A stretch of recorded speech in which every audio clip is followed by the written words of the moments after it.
Hi everyone, my name is Sarah Madden and I'm an entrepreneur. Over the past decade, I've worked professionally in the field of musical theater. I'm also the co-creator of the only temp agency for dance teachers in Canada, Quick Ball Change. I've been inspired to start a mini-series vlog to share my knowledge as well as speak to those who work professionally in the industry. This is just meant to be an informal chat so we can hopefully all learn something, and I hope you enjoy. Today is all about finance and the side hustle. I love talking about finances, and I think it's important for artists to talk about money because we don't have a lot of security in this business, so it means we just need to plan ahead. And today we're talking to a very dear friend of mine. We've worked together, lived together. Some say we like to win together. And this girl has worked consistently in this business and has also been able to hold down a mortgage in Toronto. So thank you so much, and welcome, Judy Kovacs. So quickly, just to define, side hustle is any sideline form of income or extra gigging that we do or job that we have other than our main job to bring in money. Have you always had a side hustle? Once I had 7 jobs, I remember. What are some of the jobs that you've had? Okay, well, aside from theater, a focus of mine has always been to bartend as well, to teach. I remember I tried Arbonne once. I mean, it didn't work for me, but I tried it. That's my dog. Sorry. I've become a project manager for a bespoke company. So that's like suits and shirts. I also worked at a temp agency in offices. What else have I done? Oh, well, QVC. Yeah, I've done that as well. So teaching on the side. Great. Commercials. I mean, you know, trying to get voiceover demos. Like, there's always something. What are some advantages that you found of having a side hustle? Well, aside from just making extra money, I mean, obviously that's like the key thing, but having side hustles technically is a part-time job. And I feel like being an actor, like it's part-time. I mean, even if you're working at the Stratford Festival and you're there for 9 months of the year, there's no guarantee you're going to get a Christmas gig. It could be conflicting. There's also no guarantee you'll be back next year. So I still think of that as a part-time job. Being in a feature film, you know, you're going to film for how long? And then what are you going to do? And so aside from just making money, I mean, what do you want when you have your free time? I mean, everyone wants a vacation, but after being on vacation for so long, I mean, you want to be social. And I feel like half of my friends are people I either went to school with or who I've worked with. And so that could be people that I've gone to on-camera classes with, people that I've been to Sheridan College with, people that I've done musical theater or film or bartending, or it could be anything, even like your Arbonne ladies, you know. And I feel like even though maybe, for instance, that didn't work for me, but it's a perfect example of building relationships with new people. And I think from that, even though that's not necessarily going to have an income potential at the moment, I feel like our generation, it's all about bartering. And I feel like, you know, maybe right now I'm working at a restaurant. Great. My friends come in, I'm going to treat you. You're going to, you know, have something comped. So great. So you're going to win that way. I'm friends with you. I'm going to get chances to teach more. You know what I mean? So I think every relationship that you build actually not only helps you socially and have sometimes the theater bubble can be a bubble, you know, and so you're going to expand your knowledge. And as an actor, I think that's also important. So you're making money, you're making friends, you're creating new relationships to barter with, you're learning new experiences, you're becoming a better actor. Like, great. Can you see any disadvantages for having a side hustle? Yeah, I think you have to be really good at scheduling. And I think also a lot of people, especially young, I mean, you do have to eventually make a name for yourself, but I think younger people tend to not say directly what they want. For example, if you want to teach at night and you want to work in a restaurant, you have to say, I want to work lunches. Why? Because this is my gig, that's my priority, and then in the day I can work as well. So I think as long as you're good at scheduling and being clear as to what you want in your career or in all your individual like little gigs, then I feel like it can help. But otherwise, yeah. No, that's great. And also it's really important to know what you want, right? I believe that we can have whatever we want, but we have to have a list and know what's at the top, because if you're getting caught up in restaurant schedules and you're going to miss an audition because you're afraid of missing a lunch shift, eventually that's going to impact your professional career or your main priority, if that is your main priority. And I also think, like, when I was 18, for instance, I picked like the hottest nightclub, the hottest spot in Toronto. And I was like, I don't really know what I'm doing, but I want to work here because I want to make money and I want to be somewhere where like it's going to be fun and I'm going to be proud of. And so then I kind of just walked in and convinced the manager to hire me. And from there, I kind of convinced him that theater was also really important to me. And so he was willing to work with me. And I feel like building relationships with your managers is also really important. Do you do budgeting? Do you have a budget? Do you follow a budget? I do have kind of like a spreadsheet that I call my monthly expenses.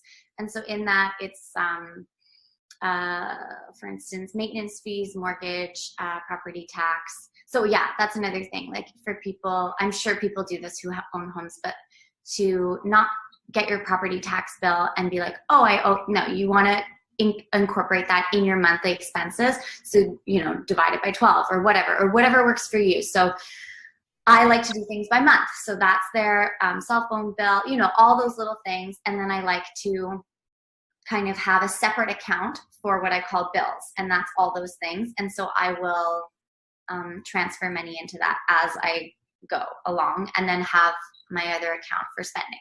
I think it's just important to know what your fixed expenses are, because they're every single month or week or whatever, and know what your variable expenses are. And those can fluctuate and they can change and you can move money around, but guaranteed you have to pay your mortgage. You have to pay your tax bill. You have to pay, your utility bills. So you kind of have to stay on top of that and know what those numbers are. And if they fluctuate, know how much you need. If you need to have a buffer, also have a buffer. I know you're very good with your tax receipts. Could you tell me what you do about your tax receipts? When I get a new contract and I get my first paycheck per week, I always email my agent right away, because with equity, it's not just 10%. There's like a specific equity calculator. And I ask my agent to tell me how much I owe per week. So right off the bat, I get my paycheck, I put it in the bank, it's in my spending account. Then from there, I take whatever I owe my agent plus HST out the same day I get it. And so it goes into what I call my agent account.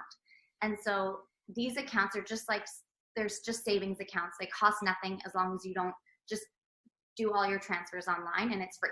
So I do that. Then I take my HST out and put it into the HST account. And then I personally take 10% of my income and I put it into my income tax account. And so right off the bat, half my paycheck is gone. But at least I know what is mine and what's not. And like, I hate having money and being like, wait, do I owe somebody? Same with quick ball change. If I teach right away, HST, income tax, and quick ball change, all the agent fees, it goes into that account as well. So that's done. Also from my monthly expenses, that also says exactly how much I've spent on what. And so sometimes when I'm in theater, I rent my place out as income. So that also means that things that I buy for my home can also be a write-off. So that's good. So those two things, I know exactly my income and I know exactly like my spendings. When I get, when it's around tax time, so like February-ish, like right now, we'll start getting like I call them the T's, whatever. So whenever I get that, I have a file folder and it's for that year, and I say it's taxes for this year. I don't know what it is, but that's why we have an accountant. Thank God. But so then aside from that, everything I get in the mail goes into that folder.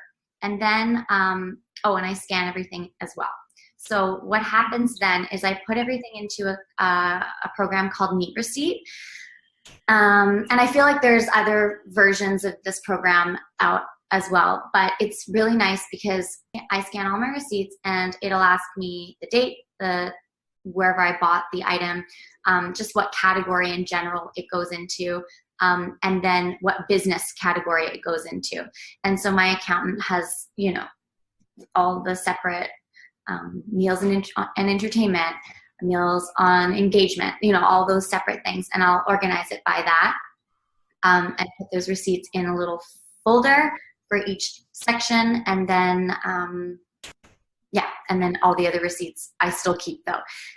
So at the end of the year, by scanning everything and filling out all these little things, which takes a while, but I try and do it by month, so I do it at the end of each month. What I can then do is click on something that creates a PDF spreadsheet. And so I can literally just say dressing room supplies, and it'll show me exactly how much I have purchased for that category. And so it not only does that save me so much time at tax time, it also saves me time at my accountant. My accountant's literally like, you're the most organized person, and charges me $200 because he can do my taxes so quickly. So that's why I like that program. It's the convenience of having the PDF spreadsheets. So, and then I can see how much money I spend on coffee or at Starbucks or in coffee in general. Do you know what I mean? So yeah. RSPs, do you have them? I do. I have them through doing theater gigs. So we automatically get like our dues, our insurance, and our RSPs taken off of our paycheck. I haven't touched my RSPs since I started doing theater. However, I don't contribute into my RSPs because I own my condo, and I feel like if I have extra money, if I put that money down onto my mortgage, it's going to benefit me more than RSPs. So it kind of depends on what situation you're in. I believe that real estate is like maybe one of the best ways to make money. I never bought a Bitcoin, so I'm not part of that stock.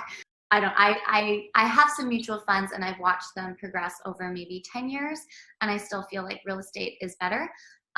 So if you don't have a home yet, then yes, I would consider putting money into your RSP, because you can then take that money and buy your first home with it. Yeah, there's a first time home buyers plan that you can use up to $25,000 of your RSPs, take them out without any penalty to put towards your first home. So that's a very good point. Another suggestion that I have, speaking of taking money off of your paycheck, I mean, to each their own. Personally, I opt out of having my income tax taken off of my paycheck, because I could put that money into, say, a mutual fund or whatever for the year, and then build interest and then pay it at the end of the year. I do the same thing. I take a certain amount, it goes into my tax/agency savings account all in one ball, and that money sits there because it's my money. So I'm going to hang on to it for as long as possible. Don't let the government have interest. That's right. In terms of savings, do you put a certain amount away for savings? Like, do you do it by percentage? Like, if we're talking like you're getting $100 paycheck, do you take $10 off 10%? How do you do your savings if you do a savings thing? I mean, ideally, I would like to do that. I live by myself in Toronto and have a condo. So my savings is my condo. My goal is to always save and put money away and grow my bank account. But it fluctuates with vet bills or whatever. But that being said, when the dog has a thing, it's good to have that money set aside. My last question is, do you have any advice for people who are maybe out of school, they've got debt, or they don't know where to start? Do you have any advice for students who are merging into this performing world? Well, I feel like the majority of the auditions are in Toronto. So I feel like you need to live here. So it's expensive though. So I don't know, maybe have a roommate, maybe try working at a restaurant. I mean, it's not like that difficult if you've never done it before. And the great thing about working in a restaurant is that you will make so much money, and you can have your days off, so you can consistently audition. And then when you need to leave, like you just leave and you don't have to take anything. No, there's no stress. You're not coming home stressed out about table number 5, whatever. Just leave it. And then you can go do your gig, and 9 times out of 10, they'll let you come back. I mean, hopefully. Knock on wood. You have a rule. What's your rule? Okay. My rule is that I try not to leave my house unless I'm going to make $100 or more. So that's the goal. What I do is I have, every time I do, like get a paycheck for 1 week at doing theater, every time I'm 1 week at a restaurant, like whatever I do, I log it and how I was mentioning. And from there, I can also, the program numbers, you can adjust certain things. And then in the final column, I say the average I made per hour that week. And so you can also figure out, because time, you can't get your time back. So you need to figure out what job gives you the most income, and so that your time is of value. And so if it's not of value, then you need to like brush that aside. So I was looking at certain things and I was saying, you know what? I also danced at bar mitzvahs. And I said, listen, on Saturdays, I make more money teaching, or I make more money at a bar than I do dancing bar mitzvahs. So that being said, if you want to pay me X amount of money, because I'm looking at my numbers on Saturday, I will show up for you. The same with the bespoke boss. I said, if you pay me that much, then I will be there. So you have to calculate your own worth as well. So I don't know. So that's fun. That's amazing. I think it's really important that you do know your worth, because you need to know your worth, because you need to know where your time is best spent. And it's not always about money. Definitely not. We're obviously in the performing world. We're definitely doing what we love first and foremost, but we have to pay our bills. And I think you can have what you want as a performer. You don't need to be a starving artist. I hate that idea that we're starving artists. I want to be a thriving artist. On the flip side of that is, if you have an opportunity to make $90 and you're right out of school, take the $90, until you build your experience and your resume. Get whatever you can until you get to that point where you're at and you know where you need to go to get what done. Because that $90 isn't only money, it's also a new connection, and opportunities are going to grow from there. So it's like double whammy. Amazing. Judy, I think we're going to hopefully help a lot of people financially. And I think you're amazing at what you do, and you are on the ball, and you're definitely an inspiration to me. So I think you're going to be an inspiration to a lot of people out there. Thank you so much for your time today.